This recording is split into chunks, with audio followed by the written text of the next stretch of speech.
충격적인 일이 벌어지고 있습니다. 한 캐나다 유튜버가 서울 도심을 걷던 중 카메라를 거두며 이렇게 말했습니다. 이건 모두 가짜야. 이렇게 완벽한 나라가 한국일 리 없어. 믿을 수 없었던 그는 직접 일주일간 실험에 나섰고 그 결과가 공개되자 CNN과 BBC까지 홈페이지가 다운됐습니다. 그가 캐나다로 돌아오기 전 찍은 마지막 영상이 전 세계를 흔들었습니다. 대체 그 영상에 무엇이 담겨 있었던 걸까요? 좋아요와 구독으로 함께 해주시죠. 사연 시작합니다. 제 이름은 에단 리입니다. 캐나다 토론토에서 날아온 여행 유튜버죠. 6년 동안 45개국을 돌며 도시의 이면을 담아왔습니다. 구독자 120만 명과 함께 세계를 누비며 관광지 뒤편의 진짜 모습을 찾아다녔죠. 그런데 한국은 정말 오고 싶지 않았습니다. 아시아는 스모그와 공장, 과장된 관광지뿐일 거라 생각했거든요. 스폰서 때문에 억지로 비행기에 올랐습니다. 인천공항에 내린 순간 속으로 투덜거렸죠. 아시아는 마지막에 한번 훑고 지나가려고 했는데 스폰서 때문에 억지로 왔다는 내레이션을 남겼습니다. 공항은 생각보다 정돈되어 있었지만 요즘 공항은 다 이 정도지라며 대수롭지 않게 넘겼죠. 빨리 콘텐츠를 찍고 캐나다로 돌아가야겠다는 생각뿐이었습니다. 공항철도와 지하철로 숙소가 있는 마포구 공덕역 인근까지 이동하기로 하고 교통카드를 사는 장면을 촬영했습니다. 기계 안내가 영어로 자연스럽게 바뀌는 걸 보고 살짝 놀랐지만 그래도 국제공항이니까라며 억지로 의미를 축소했죠. 공항철도 안은 조용하고 깨끗했습니다. 바닥에는 쓰레기가 하나도 없고 칸마다 공기청정 운행 상태를 보여주는 작은 디스플레이가 달려 있었죠. 지하철에서 공기질을 수치로 보여주는 건 처음 본다고 중얼거리며 화면을 클로즈업했습니다. 공덕역에서 환승해 5호선으로 갈아탈 때였습니다. 플랫폼이 모두 스크린도어로 막혀 있는 걸 보고 다시 카메라를 켰죠. 여긴 위험 요소를 장식처럼 숨기는 게 아니라 아예 제거해버린 느낌이라는 코멘트를 남겼습니다. 지하철 좌석에 앉자 겨울인데도 엉덩이가 미지근하게 따뜻했습니다. 처음엔 제 체온 때문인가 했는데 자리를 옮겨도 같은 온도가 느껴져서 그제야 좌석 난방이라는 걸 알게 되었죠. 캐나다에서 늘 얼어붙은 의자에 앉던 기억이 떠올라 살짝 웃음이 나왔습니다. 공덕역 출구로 나와 지상으로 올라오자 찬바람이 얼굴을 때렸지만 공기는 맑았습니다. 겨울 도시 특유의 매캐한 냄새가 없다는 말과 함께 제가 살던 토론토 도심의 회색 하늘과 대비시키며 화면을 분할 편집하겠다고 메모했죠. 숙소에 짐을 풀고 바로 근처 디지털 버스 정류장을 향했습니다.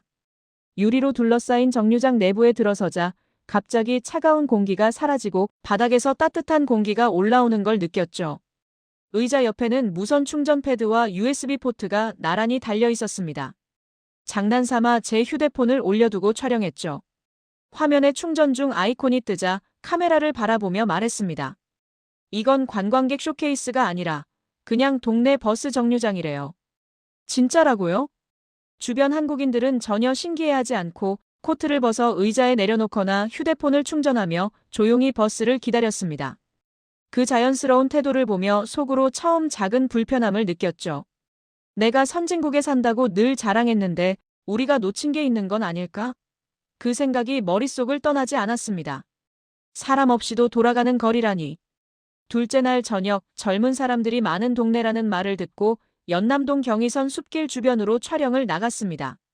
골목을 걷다 보니 작은 부스 형태의 가게들이 줄지어 있었는데 문이 열려 있음에도 안에 사람이 없었죠. 처음엔 잠깐 자리를 비웠겠지라고 생각하고 카메라만 돌렸습니다. 하지만 10분이 지나도 20분이 지나도 아무도 돌아오지 않았습니다. 대신 손님으로 보이는 젊은이들이 조용히 들어와 머리핀, 양말, 휴대폰 액세서리를 집어들고 입구 쪽에 놓인 키오스크에 QR코드를 찍어 결제한 뒤 자연스럽게 나갔죠. 한참을 지켜보다 궁금증을 참지 못하고 작은 수첩을 하나 집어들었습니다. 키오스크에 카드를 대보니 바로 결제 완료 화면이 떴죠. 영수증 대신 카카오톡 알림이 왔습니다. 카메라를 향해 낮은 목소리로 말했습니다. 지금 이 골목에는 점원도 CCTV도 거의 안 보여요. 그런데 아무도 서두르거나 몰래 가져가려는 기색이 없어요. 이게 어떻게 가능한 거지요? 좀 더 과감한 실험을 해보기로 했습니다. 옆 골목의 또 다른 무인 가게에 들어가 귀걸이 하나를 집어든 채 일부러 계산대 쪽으로 가지 않고 그냥 문 밖까지 걸어 나가봤죠. 아무런 경보도 울리지 않고 누군가 저를 붙잡지도 않았습니다. 양심의 부담이 툭 하고 가슴에 떨어지는 순간 다시 안으로 돌아가 정식으로 결제했습니다. 가게를 나오며 맞은편 포장마차에서 어묵과 떡꼬치를 파는 주인을 발견했습니다. 아저씨는 주문을 받고도 자리 잡고 드시고 나갈 때 여기 통에만 넣고 가요라며 현금 박스만 가리켰죠. 어묵 국물을 마시며 아무도 지켜보지 않는 현금통에 5,000원을 넣는 장면을 찍었습니다. 아저씨는 제가 얼마를 넣는지 전혀 확인하지도 않았죠. 집으로 돌아가는 길 노트북으로 그날 찍은 영상을 정리하며 메모를 남겼습니다. 여기는 시스템이 사람을 의심하는 대신 전제를 믿음에 두고 설계돼 있다. 그게 정말 가능한 나라가 존재한다. 토론토에서 살던 저로서는 믿기 힘든 광경이었습니다. 자전거에 세 겹이 자물쇠를 채우고도 불안해하던 우리 동네 유리막 뒤에서 손님을 응대하던 편의점들이 떠올랐죠. 그날 밤 침대에 누워 천장을 바라보며 생각했습니다. 내가 지금까지 당연하다고 여겼던 불신의 시스템이 사실은 당연한 게 아니었구나. 어쩌면 우리가 스스로 만든 감옥 속에 살고 있었던 건 아닐까요? 연남동의 작은 무인 가게들이 보여준 것은 단순한 편의가 아니었습니다. 그것은 한 사회가 얼마나 서로를 믿을 수 있는지를 보여주는 지표였죠. 셋째 날 오후 합정역에서 카메라를 들고 지하철을 찍고 있었습니다. 플랫폼의 질서정연한 모습을 담으려던 순간 유창한 영어로 혹시 유튜버세요? 라고 묻는 목소리가 들렸죠. 돌아보니 20살 초반으로 보이는 여학생이 서 있었습니다. 서울 소재 종합대 사회학과 3학년 박민서였죠. 교환학생으로 독일에 다녀온 경험이 있어 서구와 한국 비교에 관심이 많다고 자기소개를 했습니다. 자연스럽게 인터뷰를 제안했고 두 사람은 전철을 기다리며 촬영을 시작했습니다. 플랫폼 바닥에 노란 선이 그려져 있고 사람들이 그 선 뒤에서 조용히 서 있는 장면이 카메라에 담겼죠. 러시아워가 다가오는 시간인데도 아무도 서두르거나 밀치지 않았습니다. 왜 아무도 밀치지 않고 이렇게 조용히 줄을 서 있나요? CCTV가 많아서 그런가요? 제 질문에 민서는 잠시 생각하더니 웃으며 답했습니다. 카메라 때문이라기보다 서로를 불편하게 하면 안 된다고 배워서요. 저도 누군가 밀치면 싫으니까요. 그냥 그게 당연한 거라고 생각해요. 전철이 도착하는 소리가 들렸습니다. 문이 열리자 신기한 광경이 펼쳐졌죠. 타려는 사람들이 먼저 내리는 사람들을 위해 양쪽으로 길을 터주고 있었습니다. 제가 일부러 문 앞까지 가까이 가서 촬영해도 아무도 눈살을 찌푸리지 않았죠. 토론토 지하철에서는 상상도 못할 광경이었습니다. 그곳에서는 문이 열리자마자 서로 밀고 들어가느라 정신 없었거든요. 전철 안은 꽤 붐볐지만 조용했습니다. 민서와 자리를 잡고 서서 대화를 이어갔죠. 무인 가게도 많고 밤에 휴대폰을 두고 다녀도 괜찮다고 들었어요. 솔직히 말해요. 정말 도둑이 거의 없습니까? 민서는 조금 진지한 표정으로 천천히 답했습니다. 당연히 범죄가 전혀 없는 건 아니죠. 뉴스 보면 사건 사고도 나오고요. 근데 누군가의 것을 훔치는 건 그냥 인간으로서 부끄러운 일이라고 생각해요. 대부분의 사람들은 그 부끄러움을 감당하고 싶어 하지 않는 것 같아요. 그 순간 제 머릿속에 토론토의 일상이 스쳐 지나갔습니다. 자전거에 세 겹의 자물쇠를 채우고도 불안해하던 이웃들, 유리막 뒤에서 손님을 응대하던 동네 편의점 직원들, 가방을 앞으로 메고 다니던 지하철 승객들. 우리는 언제부터 서로를 이렇게 의심하기 시작했을까요? 민서가 말을 이었습니다. 독일에 있을 때 느꼈는데요. 그곳도 질서는 잘 지켜지지만 뭔가 달랐어요. 독일은 규칙이 있으니까 지키는 느낌이었다면 한국은 그냥 남을 배려하는 게 몸에 배어 있는 것 같아요. 정말 그런지 물었더니 민서가 재미있는 이야기를 들려줬습니다. 어릴 때부터 학교에서 줄 서는 연습도 많이 하고 남에게 피해를 주지 않는 게 가장 기본이라고 배워요. 그리고 나만 그렇게 하는 게 아니라 다른 사람도 그럴 거라고 믿도록 배우는 것 같아요. 선생님들이 늘 말씀하셨어요. 내가 남을 배려하면 남도 너를 배려할 거라고요. 전철이 강남역에 도착했고 민서가 내릴 준비를 했습니다. 인터뷰를 마치고 헤어지려는 순간 민서가 가방에서 작은 간식 봉지를 꺼내 건넸죠. 편의점에서 파는 흔한 초콜릿이었지만 그 마음이 따뜻했습니다. 한국이 너무 완벽한 곳은 아니에요. 문제도 많고 스트레스도 심하고요. 그래도 있는 그대로 잘 담아주셨으면 좋겠어요. 한국 사람들도 우리가 당연하게 여기는 것들이 사실 특별한 거였다는 걸 깨달았으면 좋겠거든요. 민서가 사라진 후에도 저는 한동안 그 자리에 서 있었습니다. 그녀가 남긴 말들이 머릿속을 맴돌았죠. 나만 그렇게 하는 게 아니라 다른 사람도 그럴 거라고 믿도록 배운다는 말. 그것이 바로 이 도시를 움직이는 보이지 않는 엔진이었습니다.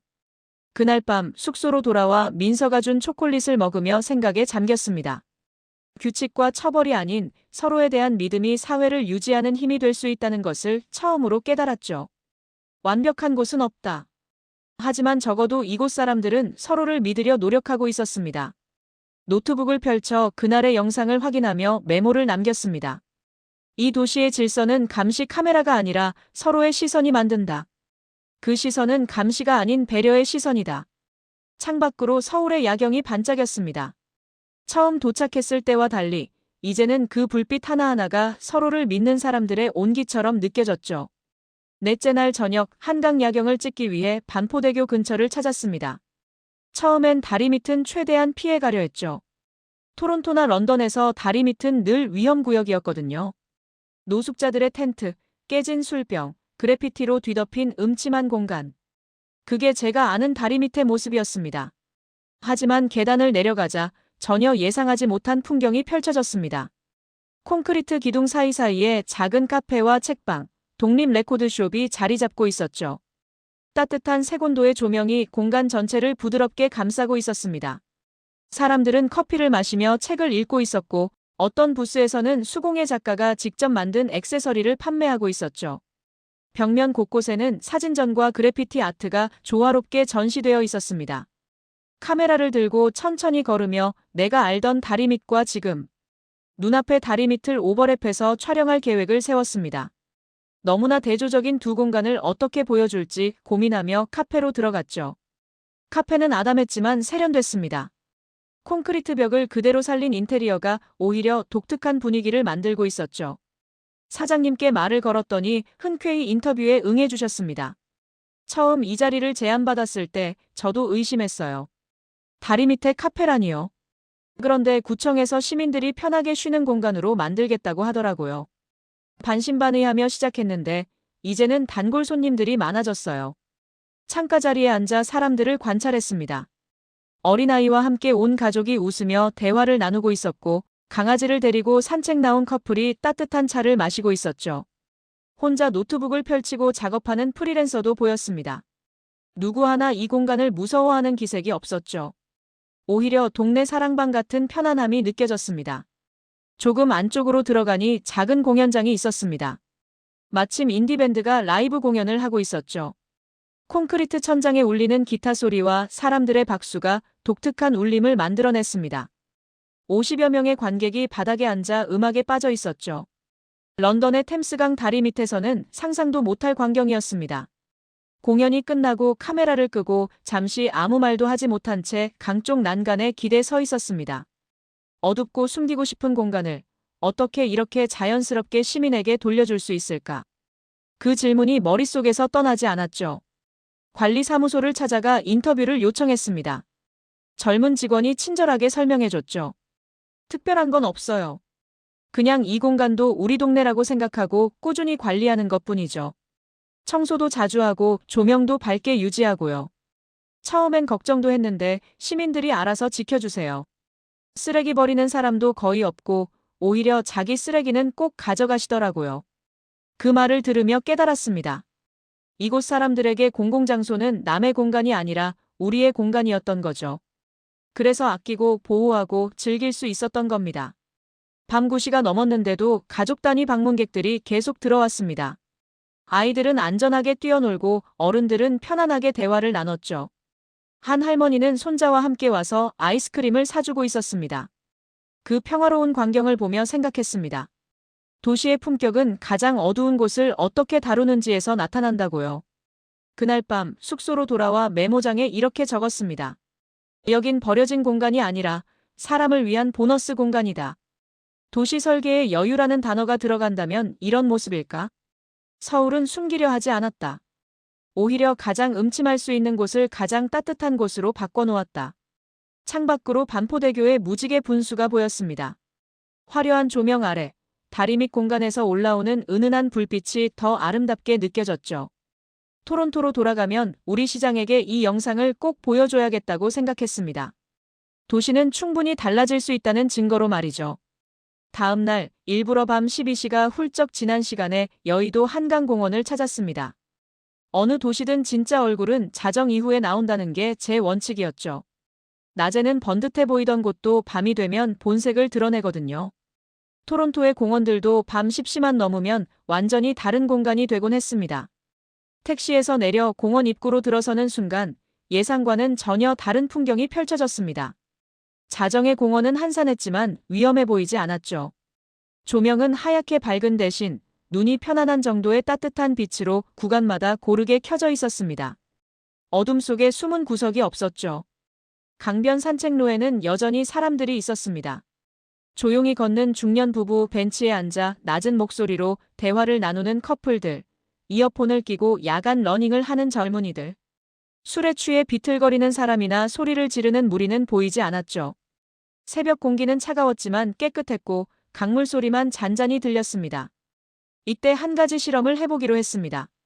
가장 인적이 드문 벤치를 골라 카메라가 든 백팩을 올려두고 삼각대만 들고 떨어져서 촬영을 시작했죠. 15분 동안 근처를 서성이며 원거리 샷을 찍었습니다. 그 사이 여러 사람이 그 벤치 옆을 지나갔지만 누구도 가방에 손을 대지 않았죠. 오히려 놀라운 장면이 포착됐습니다.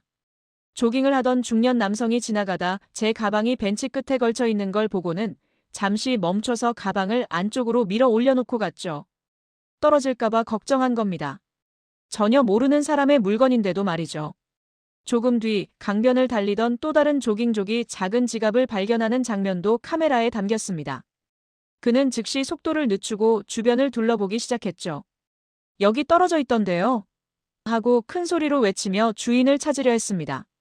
다행히 지갑 주인이 황급히 되돌아왔고 그는 여기 떨어져 있더라고요라는 한마디만 남기고 다시 달리기를 이어갔습니다. 감사 인사를 길게 하려던 주인을 뒤로 하고 말이죠. 공원 안 공중 화장실도 확인해 봤습니다.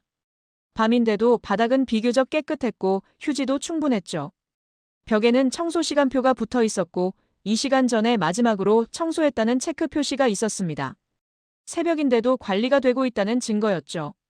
강변 자전거 도로에는 몇몇 자전거들이 스탠드에 세워져 있었습니다. 자물쇠도 없이 그냥 세워져 있는 공유 자전거들이었죠. 토론토였다면 아침이 되기 전에 모두 사라졌을 겁니다. 하지만 여기서는 아무도 건드리지 않았죠. 카메라를 향해 조용히 말했습니다. 이 시간에 강변을 혼자 걷는다는 건 제가 살던 도시에서는 위험한 선택이었어요. 경찰도 말리는 일이죠. 여기서는 그냥 산책일 뿐이네요. 새벽 1시가 넘은 공원이 이렇게 평화로울 수 있다니요. 숙소로 돌아오는 택시 안에서 기사님과 대화를 나눴습니다. 새벽에도 한강공원이 안전한가요? 제 질문에 기사님은 웃으며 답했죠. 요즘은 새벽에 운동하는 사람도 많아요. CCTV도 있긴 하지만 사실 서로가 서로를 지켜주는 거죠. 이상한 사람 있으면 다들 신고하니까요. 우리 동네 공원이잖아요. 숙소에 도착해 그날 찍은 영상을 정리하며 깨달았습니다. 계속 설마 이건 연출이겠지라고 생각해왔다는 것을요. 하지만 모든 게 진짜였습니다. 자정이 넘은 공원에서 여성 혼자 조깅을 하고 노부부가 산책을 하고 청소년들이 자전거를 타는 것이 자연스러운 도시. 그런 곳이 정말 존재했습니다. 자막용 문장을 하나 적어뒀습니다. 여긴 범죄가 없는 도시가 아니라 범죄를 당연하게 받아들이지 않는 사람들의 도시다. 그리고 덧붙였죠. 어둠을 무서워하지 않는 건 어둠 속에서도 서로를 믿기 때문이다. 창밖으로 새벽의 서울이 보였습니다.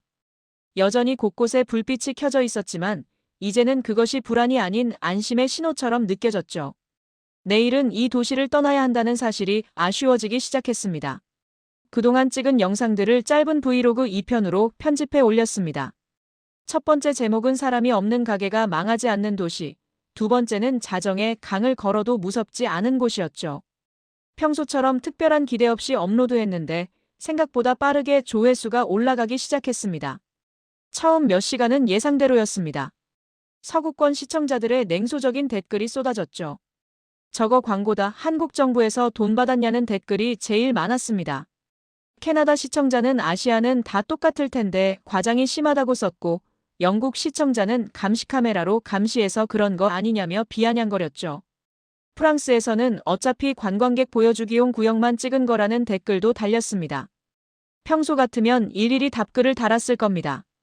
하지만 이번엔 그냥 두고 보기로 했죠. 진실은 스스로를 증명할 거라고 믿었거든요. 그리고 정말 신기한 일이 벌어지기 시작했습니다.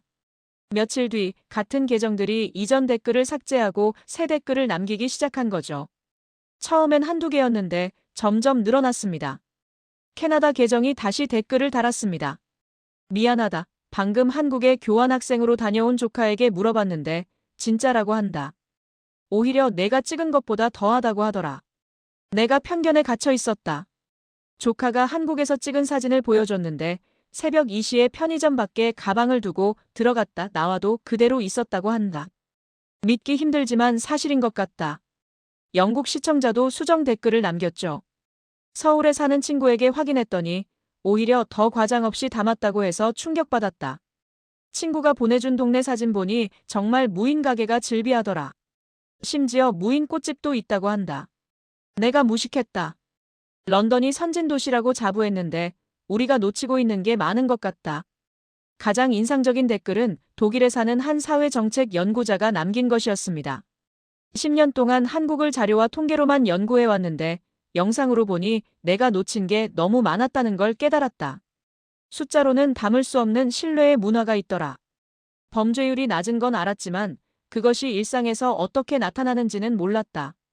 내년엔 서울에 가서 실내 인프라를 직접 조사해보고 싶다. 이런 사회적 자본이 어떻게 형성됐는지 너무 궁금하다. 독일도 질서는 잘 지키지만 신뢰와는 또 다른 문제더라. 캐나다 교민도 긴 댓글을 남겼습니다. 토론토에서 자라난 나조차 한국이 이렇게까지 달라졌는지 몰랐다. 부모님이 왜 거긴 살기 편하다고 반복해서 말했는지 이제 알 것 같다. 명절 때마다 한국 가자고 했는데 귀찮아서 안 갔던 게 후회된다. 내년엔 꼭 가서 부모님 고향을 제대로 봐야겠다. 무엇보다 저를 놀라게 한 건 한국 시청자들의 반응이었습니다. 이게 대단한 거였어요?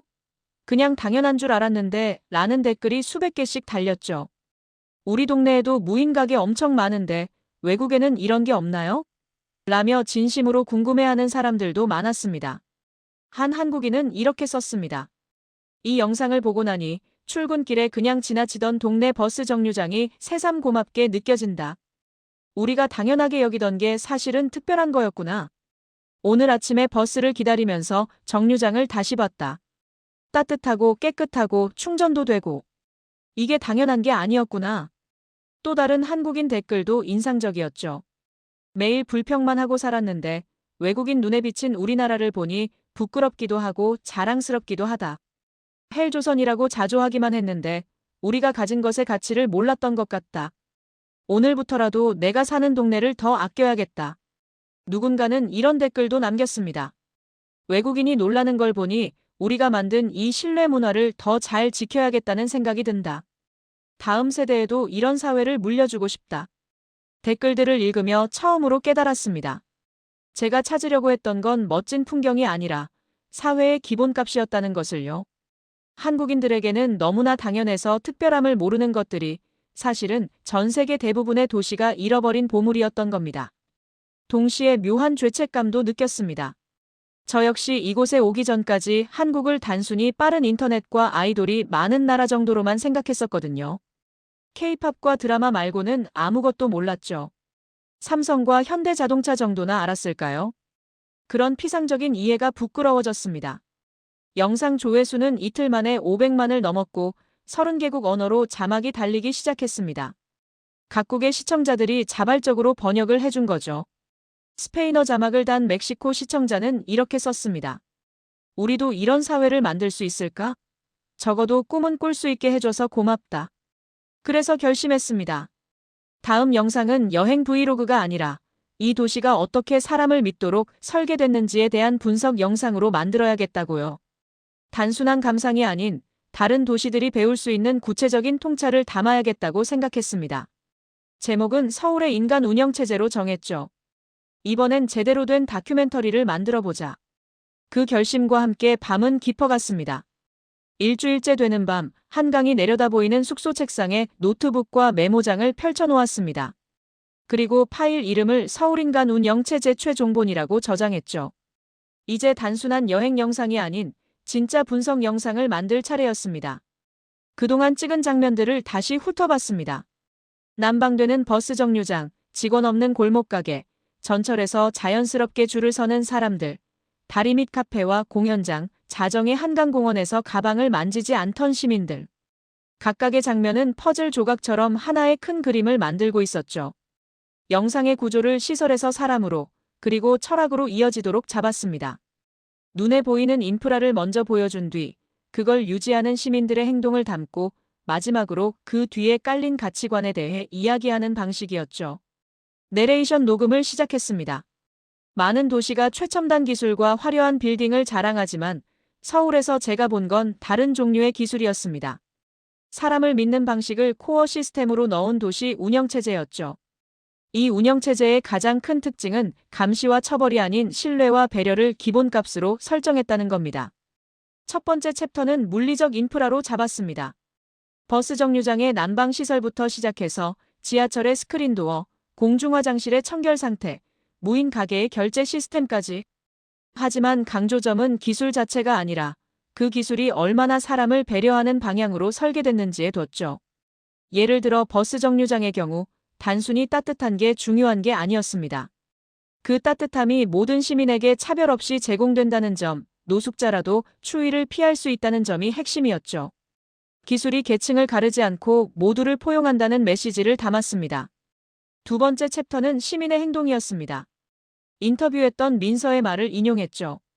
우리는 남에게 피해를 주지 않는 걸 제일 먼저 배워요. 그리고 다른 사람도 나처럼 행동할 거라고 믿어요. 이 문장 위에 지하철에서 질서정연하게 줄 서는 사람들, 무인 가게에서 정직하게 계산하는 손님들, 한강공원에서 남의 가방을 보호해주는 시민의 모습을 겹쳐 편집했습니다. 규칙보다 먼저 배우는 게 신뢰라는 말이 마음에 남았다고 덧붙였습니다. 대부분의 도시는 규칙을 만들고 처벌을 통해 질서를 유지하지만 서울은 신뢰를 통해 질서를 만들어가고 있었습니다. 이게 근본적인 차이였죠. 세 번째 챕터는 공간의 재정의였습니다. 다리 밑 카페 장면 위에는 이런 자막을 얹었죠. 다른 도시에서 버려지는 공간을 서울은 사람의 시간을 위해 재설계했다. 어둡고 위험한 공간이 아니라 문화가 있는 공간으로 바꾼 것입니다. 한강공원의 새벽 풍경도 같은 맥락에서 해석했습니다. 밤이 되면 문을 닫거나 위험해지는 공간이 아니라 24시간 시민에게 열려있는 공간. 그것이 가능한 이유는 시민들이 그 공간을 자기 것처럼 아끼기 때문이라고 설명했죠. 네 번째 챕터는 선순환 구조였습니다. 시설이 사람을 배려하면 사람들은 시설을 아낍니다. 사람들이 서로를 배려하면 더 많은 신뢰가 쌓입니다. 이런 선순환이 도시 전체를 더 살기 좋은 곳으로 만든다는 내용이었죠. 마지막 부분에서는 제 편견을 솔직히 털어놨습니다. 나는 기술 선진국을 보러 왔다고 생각했는데 정작 만난 건 사람 선진국이었다. 진짜 스마트 시티는 첨단 기술이 아니라 스마트한 시민이 만든다는 것을 배웠다. 그리고 이렇게 마무리했습니다. 서울이 완벽한 도시는 아닙니다. 하지만 적어도 이곳은 사람을 믿는 것에서 시작하는 도시입니다. 그것이 얼마나 큰 차이를 만드는지 일주일 동안 목격했습니다. 이제 질문은 우리에게 돌아옵니다. 우리 도시도 사람을 믿을 준비가 되어 있을까요? 24분짜리 영상 편집을 끝내고 업로드 버튼을 눌렀습니다. 제목은 서울, 사람이 먼저인 도시를 만나다로 정했죠. 썸네일에는 화려한 야경 대신 할머니의 쇼핑카트를 대신 들어주는 학생의 뒷모습을 넣었습니다. 작은 배려가 도시를 바꾼다는 메시지를 담고 싶었거든요. 다음 날 아침 휴대폰 알림 소리에 잠에서 깼습니다. 하룻밤새 영상 조회수가 400만을 넘겼고 국제뉴스 채널과 각국 언론사에서 인터뷰 요청 메일이 쏟아져 있었죠. CNN과 BBC뿐 아니라 북유럽 방송에서도 연락이 왔습니다. 한국의 신뢰 시스템이 다른 나라에도 적용 가능할지, 이 문화가 어떻게 형성됐는지 묻는 질문들이 줄을 이었습니다. 잠시 말문이 막혔죠. 단지 여행기를 찍어 올렸을 뿐인데 이제는 도시와 사회를 논하는 그림 한가운데 서 있게 된 것입니다. 하지만 이것도 의미 있는 일이라고 생각했습니다. 세상이 조금이라도 더 나은 방향으로 바뀔 수 있다면 말이죠. 귀국 전날 한강공원 벤치에 다시 앉았습니다. 처음 왔을 때와 달리 이제는 이 도시의 조명이 익숙하게 느껴졌죠. 셀프 카메라를 들고 조용히 말했습니다. 일주일 전만 해도 여기서 제가 이런 말을 하게 될 거라고 상상도 못했어요. 벤치에 앉아 지난 일주일을 되돌아봤습니다. 처음엔 그저 스폰서 의무를 다하려고 억지로 왔던 도시였죠. 아시아에 대한 편견으로 가득했고 빨리 촬영하고 떠나려고만 했습니다. 그런데 이제는 떠나기가 아쉬워졌습니다. 아니, 더 정확히 말하면 이곳에서 배운 것들을 어떻게 제 도시에 적용할 수 있을까 하는 숙제를 안고 가는 기분이었죠. 인천공항으로 향하는 공항철도 안 마지막으로 카메라를 켜서 기내에서 마무리 영상을 찍겠다고 예고했습니다. 그때 좌석 위 짐칸에 캐리어를 올리려는 노부부를 젊은 직장인이 아무렇지 않게 도와주는 장면이 자연스럽게 카메라에 담겼죠. 일주일 전이었다면 특별하다고 생각했을 장면이지만 이제는 이 도시의 일상적인 풍경이라는 걸 알게 되었습니다. 비행기에 탑승한 뒤 기내 와이파이를 켜고 또 하나의 영상을 편집했습니다. 제목은 신뢰야말로 이 나라의 핵심 기술이었다로 정했죠. 이륙을 기다리는 동안 빠르게 편집을 진행했습니다. 영상 속에서 저는 한국을 과장되게 칭찬하기보다 제가 바뀌어버린 관점을 솔직히 고백했습니다. 여기서 본 건 완벽한 천국이 아니라 신뢰를 지키기 위해 애쓰는 사람들의 일상이었습니다. 그게 기술보다 더 대단해 보였습니다. 왜냐하면 기술은 돈으로 살 수 있지만 신뢰는 살 수 없으니까요. 이어서 구체적인 장면들을 다시 보여줬습니다. 무인 가게에서 정직하게 계산하는 손님들, 새벽 한강공원에서 남의 물건을 지켜주는 시민, 지하철에서 자연스럽게 질서를 지키는 사람들. 이런 작은 행동 하나하나가 모여서 거대한 신뢰 인프라를 만든다고 설명했죠. 그리고 시청자들에게도 질문을 던졌습니다. 당신이 사는 도시에서 공공시설을 얼마나 내 것처럼 아끼고 있나요? 쓰레기를 한 번 덜 버리는 것, 줄을 한 번 더 서는 것부터가 진짜 변화의 시작일 수 있습니다.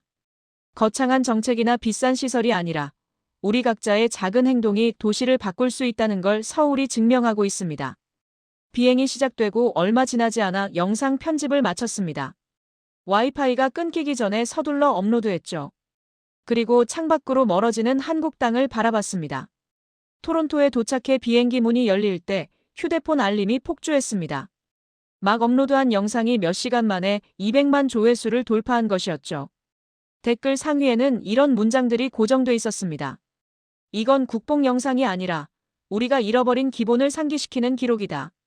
한국을 칭찬하는 게 아니라 우리 모두에게 질문을 던지는 영상이다.